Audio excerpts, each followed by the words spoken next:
Wanaharakati wa kijamii katika eneo bunge la Funyula sasa wanataka uchunguzi kufanyika kuhusu matumizi ya zaidi ya shilingi milioni 50 za hazina ya kitaifa ya maendeleo ya maeneo bunge yani NG-CDF baada ya hoja kuibuliwa katika ripoti ya mkaguzi mkuu wa hesabu za serikali ya mwaka wa kifedha 2025-2026.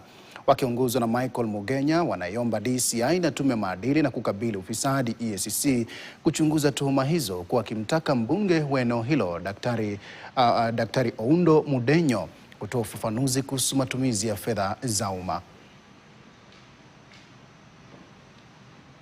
Isiyokuwa chini ya milioni 50 haijapatikana. Auditor General hajaweza kudhibitisha hii ilitumiwa wapi na imetumiwa wapi, na pesa zilizotumiwa zilizolipwa bila kukuwa na record ya vile zimelipwa ama kudhibitisha kwamba zimelipwa ili ya shughuli gani, zimepita karibu milioni 50.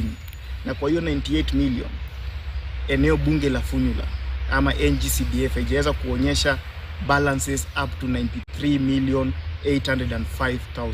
Kwa hivyo kuna discrepancy ya karibu milioni 4 ambayo haijaonekana kabisa, na Auditor General anasema hivi baada ya kupitia vitabu za financial za Funyula constituency. Wito langu ni kwamba pesa ya watu wa Funyula iweze kutumika kikamilifu na pesa ya watu ya Funyula iweze kusaidia watu wa Funyula.